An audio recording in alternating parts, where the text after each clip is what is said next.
IMF 말씀하셨는데 고금리가 이렇게 오래 가게 되면 세계 경제 성장에도 이거는 위협 요인이 된다. 이렇게 이야기를 하는 걸로 알고 있거든요.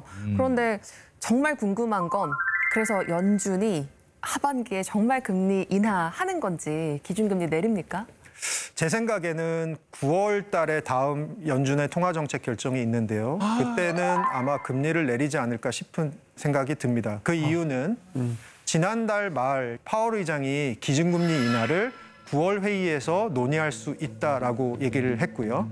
The question will be whether the totality of the data, the evolving outlook, and the balance of risks are consistent with rising confidence on inflation and maintaining a solid labor market.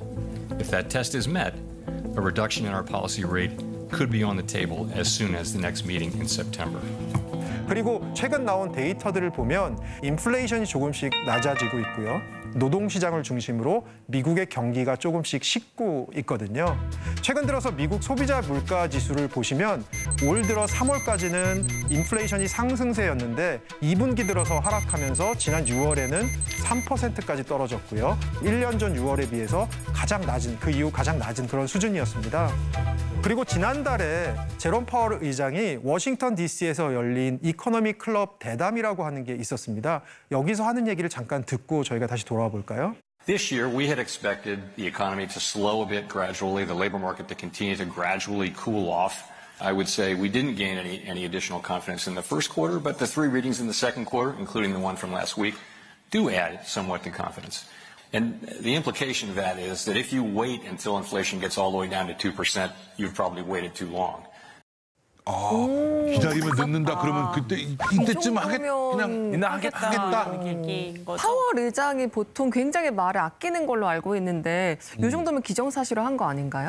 네, 그래서 사실 이날뿐 아니라 지난달 말에도 파월 의장이 금리 인하의 시점에 대해서는 구체적으로 언급하지는 않았었다가 이날 이렇게 조금 얘기를 한 거거든요. 하지만 여러 가지 지표들을 분석해서 결정해야 하는 일이기 때문에 신중할 수밖에 없는 건 기정사실일 것 같습니다. 그 최근에 기사 보니까 트럼프 전 대통령이 아무래도 대선 이전에 금리 인하하는 거는 반대다. 또 이렇게 얘기했다 그러더라고요. 네, 맞습니다. 지난달에 한 인터뷰에서 트럼프 전 대통령이 미 연준이 선거 전에 금리를 낮출지도 모른다.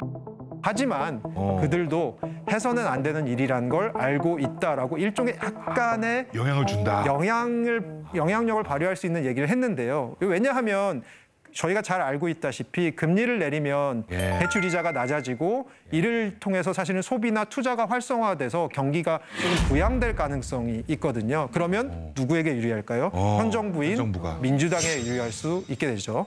그래서 트럼프 전 대통령은 파월 의장이 대선을 앞두고 민주당을 도우려 한다며 압박을 노골적으로 한 겁니다.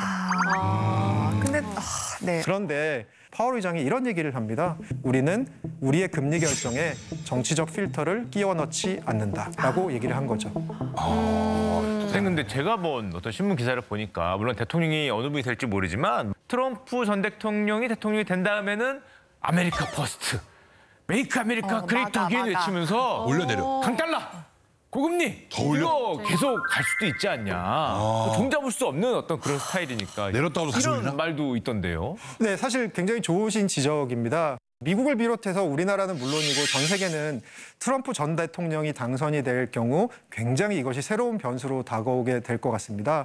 왜냐하면 바이든 행정부에 비해서 재정 정책과 무역 정책이 바뀌게 될 겁니다. 재정 정책 같은 경우는요, 기본적으로 감세를 할 겁니다. 그러다 보면 어떤 일이 벌어질까요? 국가로 들어오는 세금 수입이 줄어들 수밖에 없죠. 그런데 국가를 운영하기 위해선 계속된 수입이 필요하잖아요. 추가적으로 그럼 수입을 어디서 창출할 것이냐. 여기서 바로 무역 정책이 나오게 됩니다. 그래서 기존의 관세에 추가적으로 보편적으로 각 나라에 10%씩 관세를 부과하겠다라는 계획을 세우고 있습니다. 그리고 미국의 국경을 상품들이 넘는 순간 무슨 일이 벌어질까 생각해 보시면 전반적으로 가격이 비싸지겠죠. 그러면 인플레이션이 지금보다 다시 약간 높아질 가능성이 있을 거고요. 그렇게 되다 보면 미국 연준은 뭘 해야 되죠? 인플레이션이 발생하면 물가를 안정시키기 위해서 다시 금리를 인상해야 될 일이 벌어지게 되는 것이죠.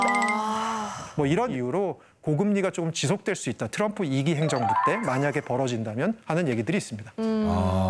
야, 우리나라도 그렇고 다른 나라들도 이 미 연준의 그 금리 인하만 기다리고 있는데 이게 9월에 내려서 이게 같이 내렸다가 트럼프 당선한 후에 다시 또 이거 올릴 수 없는 거 이런 거 아닌가요 혹시? 그러네. 그거 애매하잖아. 그래서 주요국 중앙은행들이 미 연준의 통화 정책과는 차별화하려는 움직임을 최근 들어서 보이고 있는데요. 이 얘기는 저희 영상 한번 보고 오셔서 얘기하시죠. 네. 네.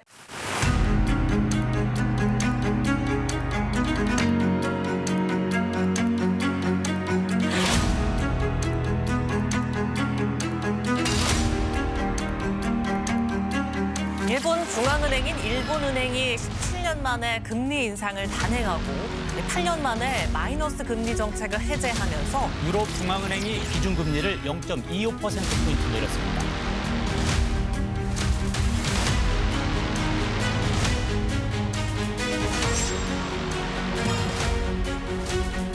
Central banks should be cautious about easing policies too early and remain open to further tightening if necessary. Where inflation data signal a durable return to stability, gradual monetary easing should proceed.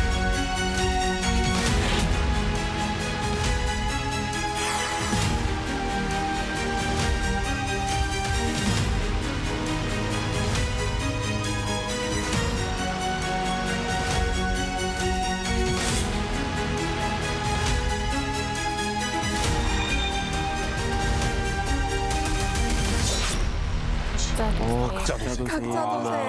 나부터 살아야지. 이제부터 중요한 얘기 나온다. 근데요, 쌤. 아까 영상에서도 여러 나라가 나오기는 했는데 지금 각국의 통화 정책이 어떻게 진행되고 있는 거예요?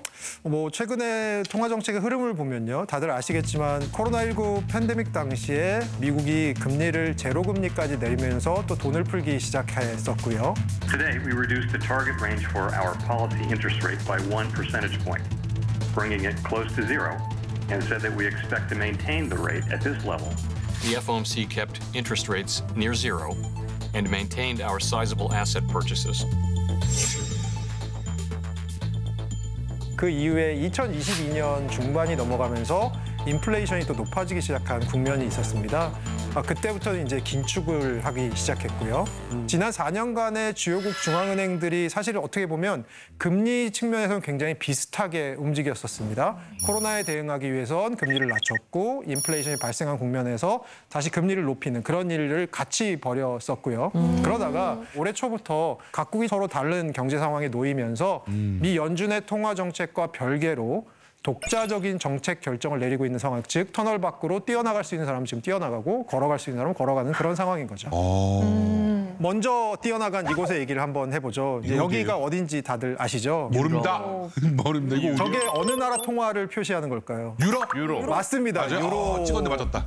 유럽 중앙은행은 2022년 7월부터 지난해 9월까지 10차례 연속 금리를 올리고 동결을 하다가 지난 6월에 4.5%였던 기준금리를 0.25%포인트 인하해서 미국보다 먼저 인하를 하기 시작했습니다. Based on our updated assessment of the inflation outlook, the dynamics of underlying inflation and the strength of monetary policy transmission, it is now appropriate to moderate the degree of monetary policy restriction. 그렇게 생각해보면 왜 이런 일을 했을까라는 생각이 드시겠죠. 미국과는 다르게 마지막 금리 인상 시점부터 물가 상승률이 2.5%포인트 이상 지금 하락한 상황이고요. 즉 인플레이션이 크게 개선됐습니다. 많이 낮아졌습니다. 그리고 앞서서 봤듯이 유럽 경제 성장률이 지금 굉장히 낮습니다. 그래서 금리 인하를 통해서 유럽 내 소비와 투자를 촉진하고 기존의 대출 이자율에 대한 부담 같은 걸 좀 완화시켜 줌으로써 유럽 경제를 활성화시키려는 그런 목표로 보입니다.